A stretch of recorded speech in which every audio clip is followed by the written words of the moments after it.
নমস্কার ফ্রেন্ডস, আপনাদের সাথে রয়েছি আমি অভিজিৎ। আজকেরকার ভিডিওতে সবাইকে স্বাগত জানাই। তো যারা আমার চ্যানেলে নতুন, অবশ্যই আমার চ্যানেলটিকে সাবস্ক্রাইব করে রাখুন, কারণ পাখি পালন সংক্রান্ত বিভিন্ন রকম টিপস আমার চ্যানেলে আপনি পেয়ে যাবেন। তো আজকে দেখাবো আমার ফার্মে পাখিগুলো কেমন রয়েছে, আর নতুন ব্রিডিং সেটআপ একটা রেডি করেছিলাম, অনেক বন্ধুদের আগের ভিডিওতে দেখিয়েছি। তো আজকের আবারও দেখে নেব পাখিগুলো কেমন রয়েছে আর কেমন কি চলছে আমার ফার্মে। তো সমস্ত কিছু চেক করব। তো চলুন আজকের বিষয়টি নিয়ে শুরু করা যাক। বন্ধুরা, সবার প্রথম চলে যাব আমার পাখির ফার্মের সামনে। পাখির ফার্মটা খুলে ফেলবো। তো এর মধ্যে পাখিগুলো কি করছে আপনারা বাইরে থেকে একবার দেখে নিন। তো দেখতে পাচ্ছেন পাখিগুলো সব যে যার মতো ঘোরাঘুরি করছে, বসছে।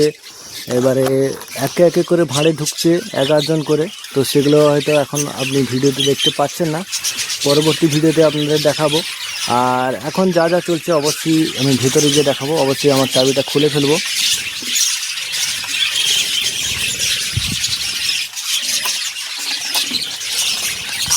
অবশ্যই আমার পাখির ফার্মের দরজাটা খুলে ফেলবো। তো পাখিগুলোকে দরজার কাছ থেকে সরিয়ে দিচ্ছি, কারণ পাখিগুলো দরজার কাছে বসে থাকে। তো অবশ্যই ফার্মে আমার সিঙ্গেল ডোর রয়েছে। তো যারা নতুন ফার্ম করবেন অবশ্যই সিঙ্গেল ডোর না করে আপনারা একটা রিকভারি ডোর, যেটা হচ্ছে এই ডোরের পরে আর একটা যেন ডোর থাকে সেরকম করতে পারেন, অথবা এই ঘরটাকে আধা আধি ভাগ করে এখানে রাস্তা করবেন। দুটো রুমের দরজা এখানে একটা ওখানে একটা করতে পারেন। এই সিস্টেমটা খুবই ভালো থাকে। কিন্তু আমি একটা ঘর আগে করে ফেলেছিলাম, ওই ঘরটাই এখন চলছে। এখনও নতুন ঘরের কোনো প্রোগ্রাম প্ল্যানিং নেই।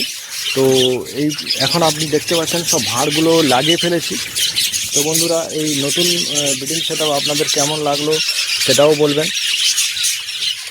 আমার ব্রিডিং সেটআপ একটা রানিং রয়েছে, তার কিছু বাচ্চাও রয়েছে, মানে বাচ্চা বেরিয়েছে। এগুলো ব্রিডিং সেটআপে দেখতে পাচ্ছেন। এই নতুন ব্রিডিং সেটআপে পাখি ঢুকে পড়েছে অলরেডি, আপনাদের লাইভ দেখিয়ে দিলাম। আর আরও একে একে করে সব ঢুকবে। সব ভাড়ের কাছে বসে আছে, আর কোনো ভাড়ে হয়তো ঢুকে পড়েছে অলরেডি। সেগুলো হয়তো এখন সামনে দেখা যাচ্ছে না। ওরা পরপর করে ভাঁড়গুলো ধরছে, আর ভাঁড়গুলো ধরে উঠতে কিন্তু একটু টাইম লাগবে, কারণ নতুন পাখি এগুলো, এদের ভাঁড় ধরতে একটু টাইম লাগবে। যাতে টাইম বলতে ধরুন 15 দিন থেকে 20 দিন লাগবে ভাঁড়গুলো একে একে করে ধরবে। আর ভাঁড়গুলো ধরার পরে তারপরে কিন্তু এরা ধীরে ধীরে করে ডিম পাড়বে, আর তার জন্য একটু টাইম লাগে। সবার প্রথম ব্রিডিং সেটআপ রেডি করে তুলতে কিন্তু টাইম লাগে 3 থেকে 4 মাস। হ্যাঁ, তারপরে যেটা হচ্ছে আপনি নতুন পাখি কিনে আনলেন, তারপরে সেগুলোকে রাখলেন কিছুদিন, যেটা হচ্ছে মিনিমাম তো 1-1.5 মাস রাখতেই হবে আপনাকে। যখন পাখির বাচ্চাগুলো কিনে আনবেন তারপরে কিন্তু আপনি হারিয়ে দিতে পারেন ধীরে ধীরে। ওই হাঁড়িগুলো ধরতে 20 দিন 25 দিন টাইম লাগিয়ে দেবে। হাঁড়িগুলো ধরার পরে তারপরে কিন্তু আরও টাইম লাগবে, আরও 1 মাসের মধ্যে। তারপরে কিন্তু ডিম বাচ্চা নয়, মানে ডিম পাড়া শুরু করবে। ডিম পাড়া শুরু করলে সেই ডিমগুলো ফুটতে আরও টাইম লাগবে, এখন 1 মাসের মতো। মানে তোমার যেটা হচ্ছে 4 মাসের মতো টাইম লেগে যাবে। সেই ডিমগুলো ফুটে যখন বাচ্চা বের হবে আরও 1 মাসের কাছাকাছি লেগে যাবে। তো এইভাবে কিন্তু বাচ্চা যখন বিক্রি হওয়ার টাইম হবে, তখন আপনার ওই 4 মাস ব্রিডিং সেটআপটা রেডি করতে টাইম লেগে যাবে। তো আপনারা এটা মাথায় নিয়ে চলবেন। যেটা হচ্ছে আপনারা অনেকেই ভাবেন যে পাখিগুলোকে রেখে দিয়েছি, আরও দেরি করে ব্রিডিং বক্স দেবো, মানে অনেকেই থাকে অ্যাডাল্ট করে পুরো করে দেবেন। কিন্তু এদেরকে কিন্তু ভাঁড় দিলে ভাঁড় ধরতে টাইম লাগবে, ডিম পাড়তেও টাইম লাগবে, আর ডিম থেকে বাচ্চা ফুটতেও টাইম লাগবে, আর বাচ্চা বড় হতেও টাইম লাগবে। তো আপনার এখানেই অনেকটা টাইম খেয়ে যায়। তো আপনারা সেই হিসাবে চলতে পারেন। আমার মতে আমি তো আগের ব্রিডিং সেটআপটা রেডি করেছি, যেটা হচ্ছে পাখিগুলো 1 থেকে 1.5 মাস রেখেছিলাম, যেটা হচ্ছে বাচ্চা কিনে এনে। আর 1 থেকে 1.5 মাস রাখার পরে আমি ভাঁড় লাগিয়ে দিয়েছি। ওরা যেমন বয়স হয়েছে ধীরে ধীরে করে ভাঁড় ধরেছে, আর ধীরে ধীরে করে ভাঁড় ধরার পরে তারপরে ডিম পেড়েছে, ডিম থেকে বাচ্চা হয়েছে। সেটা রেডি করে উঠতে আমার 4 থেকে 5 মাসের মতো টাইম লেগে গেছে, মানে বাচ্চা বিক্রি অবধি। তো আপনারা সেই হিসাবে চলবেন, কোনো অসুবিধা নেই। যে আর আপনাদের যদি মনে হয় যে পাখিকে আরেকটু অ্যাডাল্ট করাবেন, তো আপনারা সেটা করাতে পারেন। আর আপনার হাতে যদি টাইম বেশি থাকে কোনো অসুবিধা নেই। আর কিন্তু আমার কথা হচ্ছে প্রথমে এইটা রেডি করে উঠতে আপনার যে টাইমটা লাগে 4 মাস, পাক্কা 4 মাস আপনার লেগে যাবে। আর অনেকেই ভাবেন আরও দেরি করে ব্রিডিং বক্স দেবো বা ভার দেবো, তো করতে পারেন, এটা নিয়ে কোনো অসুবিধা নেই। শারীরিক গঠনটাও ভালো হবে, পাখিরা মানে ভালো ডিম বাচ্চা তুলবে, কোনো অসুবিধা নেই। কিন্তু আমি আগের ব্রিডিং সেট আপটাও রেডি করেছি, কোনো অসুবিধা নেই। আমার পাখির বাচ্চা হচ্ছে, আগের ব্রিডিং সেট আপটা আপনাদের ভিডিও করে দেখাই সবসময়ের জন্য। তো এখন ওখানে অনেক বাচ্চা রয়েছে, যে সমস্ত বন্ধুদের বাচ্চা নেওয়ার ইচ্ছে অবশ্যই স্ক্রিনে দেওয়া নম্বরে যোগাযোগ করবেন। কারণ দেখতে পাচ্ছেন অনেক বাচ্চা নিচে বসে রয়েছে, যেগুলো হচ্ছে বের হয়ে রেডি করা আছে, যেটা হচ্ছে এদের মায়ের সঙ্গে মানে ব্রিডিং সেটআপের মধ্যেই রেখেছি, বাচ্চাগুলোকে আলাদা করা হয়নি। কারণ আমি বাচ্চা যে আলাদা ঘর করেছিলাম, ঘরটা পুরনো ঘর, ওই ঘরটা সিকিউরিটি মানে সিস্টেমটা একটু খারাপ হয়ে গেছে, যেটা হচ্ছে বাইরের জীবজন্তুরা পাখির ক্ষতি করে দিচ্ছে, যেটা হচ্ছে আমার কিছু বাচ্চা মেরে দিয়েছে। তো তার জন্য কিন্তু বাচ্চাগুলোকে কিন্তু আলাদা রাখা যাচ্ছে না। সে পাশেরটায় জিনিপিককে চাষ, যেটা হচ্ছে জিনিপিক রাখা রয়েছে, যেটা আলাদা করে নিয়েছিলাম জিনিপিকগুলোকে, কিন্তু ওই ঘরটা একটা পাখির পক্ষে সিকিউরিটি নয়, বাইরের জীবজন্তু ঢুকে পড়ছে আর বাচ্চাগুলোকে মেরে ফেলছিল। তাই ওখানে আবারও গিনিপিগ রেখে দিয়েছি। আর আমি আগের একটা ভিডিওতে দেখেছিলাম যে নতুন একটা ফার্ম করেছিলাম, ছোট করে করেছি, সেটাই হচ্ছে মুরগি, হাঁস আর গিনিপিগ রাখার জন্য। সেটা থেকে গিনিপিগটা নিয়ে এসে আমি কিন্তু এই পাখির যে বাচ্চা রাখার ঘরটা রেডি করেছিলাম সেই ঘরে রেখে দিয়েছি। বাচ্চার ঘরটা পুরনো ঘর, যেটা হচ্ছে আমার এই ঘরটাই পুরনো, যেটা হচ্ছে আগে থেকেই পাখি পালন চলছে। মাঝখানে আমি ব্রেক দিয়ে একটু সমস্যায় পড়ে গেছিলাম, তার জন্য আমাকে ব্রেক দেওয়া হয়েছিল। তারপরে আবারও শুরু করেছি, আবার হচ্ছে আমার ব্রিডিং।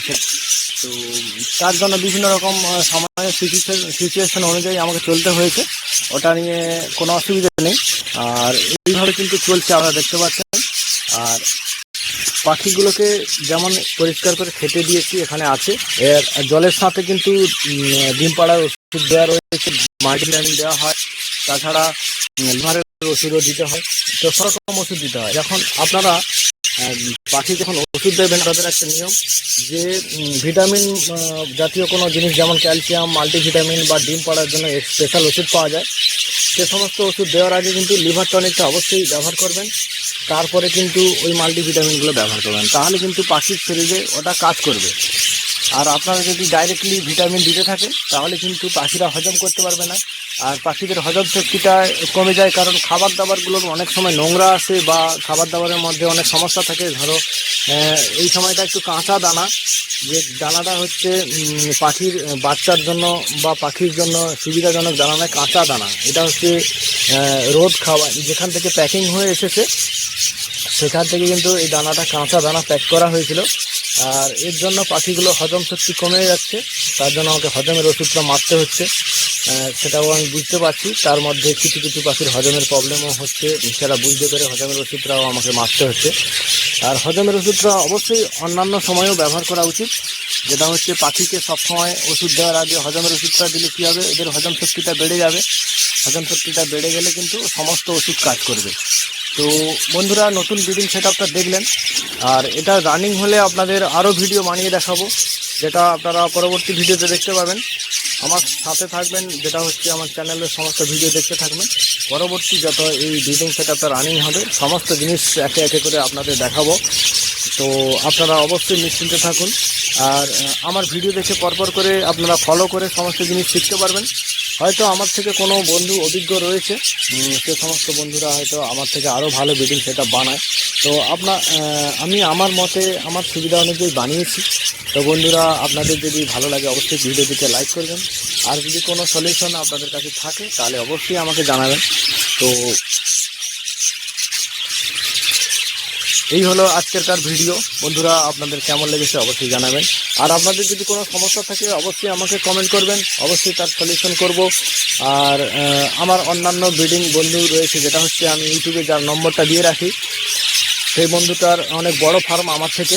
আর সে একজন অভিজ্ঞ ব্রিডার হয়ে উঠেছে। প্রথমে আমার কাছ থেকে নিয়েই পাখি পালনটা শুরু করেছিল, তারপরে এখন বড় ফার্মের মালিক হয়েছে, যেটা হচ্ছে অনেক পাখি রেখেছে, যেটা হচ্ছে তার কলোনি 50 জোড়া করে 8 থেকে 9টা রেডি হয়ে আছে, রেডি কলোনি। হ্যাঁ, যেটা হচ্ছে 50 জোড়া করে আছে, 9টা কলোনি চালায়। আমার তো মাত্র 2টো কলোনি, কিন্তু আমি তার ফার্মে গিয়ে ভিডিওটা বানাই বেশিরভাগ। আর তার থেকে অর্ডারগুলো যেগুলো আপনারা দেন, সেই বড় ফার্ম থেকে বাচ্চাগুলো পেয়ে যান আপনারা। আর ওই কালার কালেকশানগুলো খুবই ভালো। আপনারা বিভিন্ন ভালো কালারের যে পাখিগুলো আপনাদের সংগ্রহ করতে ইচ্ছা, অবশ্যই আপনারা দেখতে পাচ্ছেন ভিডিওতে, এর কালার কালেকশন খুবই ভালো। আর এই ডিপ কালারের পাখি যে সমস্ত বন্ধুরা এই ব্লাড লাইনের পাখি সংগ্রহ করবেন, অবশ্যই আপনারা স্ক্রিনে দেওয়া নম্বরে ফোন করবেন, আর ফোন করে পাখিগুলো সংগ্রহ করবেন। আর খুবই সুলভ মূল্যে দেওয়া হয়, যেটা হচ্ছে আপনারা মার্কেটে পাবেন না, কোনো পাখি ব্যবসায়ীর কাছ থেকে ওই দামে পাবেন না। আপনাদের চিপ রেটে দেওয়া হচ্ছে। আপনারা ফোনে যোগাযোগ করে আপনারা, দাম হচ্ছে আমি ভিডিওতে বললাম না, কারণ দামটা সবসময়ের জন্য চেঞ্জ হতে থাকে। আর এই দামে যেটা হচ্ছে ভিডিওতে বলবো, ওই দামে কিন্তু আপনারা সবসময় পাবেন না। আর সেই জন্য আপনাদের ফোন নাম্বারে যোগাযোগ করতে হবে। আর এই ব্লাড লাইনের পাখিগুলো কালার কম্বিনেশন খুবই ভালো রয়েছে, আর ডিম খুবই ভালো তোলে। আমার অন্যান্য ভিডিওতে দেখবেন ব্রিডিং সেটআপে বাচ্চা কেমন হয়েছে, বাচ্চার সংখ্যাটা কত রয়েছে, আর ডিমের সংখ্যাটা কত রয়েছে। তো এই সমস্ত জিনিসটা আপনারা ফলো করবেন, তাহলে কিন্তু আপনারা বুঝতে পারবেন পাখিগুলো কেমনভাবে ব্রিডিং করে। আর পাখির কালার কম্বিনেশনটা খুবই ভালো। আপনারা যতটা সম্ভব আপনারা ডিপ কালার, যেটা কালার কম্বিনেশন খুব ভালো, সেই কালারের পাখি সংগ্রহ করলে আপনাদের ব্রিডিং করাতে খুব অসুবিধা হবে না, ভালোই ডিম পাড়বে আর ভালোই বাচ্চা তুলবে। আর এদের ডিম বাচ্চা খুবই ভালো প্রোগ্রেস। তো বন্ধুরা, আপনারা অবশ্যই অর্ডার করবেন, আর নতুন সেটআপ তৈরি করুন বাড়িতে, তৈরি করে আপনারা ইনকাম করুন। বেকার হয়ে বাড়িতে বসবেন না। যে সমস্ত বন্ধুরা ইনকাম করতে পারছেন না, অবশ্যই কলোনি তৈরি করে ফেলুন। আপনারা যত বেশি করে কলোনি করবেন, তত বেশি ইনকাম হবে। বন্ধুরা, কলোনি করতে একটু খরচ হয় প্রথমে, পাখি কেনার খরচ, আর যেটা হচ্ছে ঘরটা তৈরি করার খরচ। বন্ধুরা, আপনারা এই সমস্ত খরচ মেনটেন করে আপনাদের করতে হবে। আমার এই ঘর, 2টো কলোনি রেডি করে উঠতে কিন্তু ঘরটাই শুধু হিসাব করে দেখলে 30 থেকে 40-এর মধ্যে খরচ আছে। আর পাখিগুলো যেটা হচ্ছে খরচ আছে এরকম 40-এর কাছাকাছি। 200 পাখি রয়েছে এখানে, 40-এর কাছাকাছি খরচ রয়েছে। দাম বিভিন্ন সময় বিভিন্ন রকম ছিল, সেই হিসাবে পাখি কেনা হয়েছে। আর সেই হিসাবে দেখতে গেলে 40-এর কাছাকাছি খরচ পড়ে গেছে। ঘরটাও এরকম খরচ হয়ে গেছে। তো বন্ধুরা, এই ঘরটায় শুধু 3টে কামরা রয়েছে, একটা গিনিপিগ রয়েছে, দুটোই কিন্তু কলোনি সেটআপ রয়েছে। তো আরও একটা ফার্ম সাথে করা হয়েছে, অন্য ভিডিওতে দেখিয়েছি, সেটা কিন্তু হাঁস মুরগি থাকার জন্য করা হয়েছে। সেটা আপনারা পাশাপাশি করতে পারেন, যেটা হচ্ছে পাখির ফার্ম থেকে একটু সামান্য দূরত্ব রেখে করবেন, কারণ মুরগি থেকে একটু ভাইরাস আসে, যেটা হচ্ছে আপনারা পাখির ফার্ম থেকে একটু দূরবর্তী করবেন, যেটা হচ্ছে যাতে করে ভাইরাস না ধরে আর ছোঁয়াচে রোগটা যেন না আসে, আর মুরগি থেকে একটা অ্যাকশন আসে, সেটা যাতে না আসে, তার জন্য কিন্তু আপনাদের নজর রাখতে হবে আর খেয়াল রাখতে হবে মাথায়। আজকের বিদায় নিচ্ছি বন্ধুরা, টাটা বাই।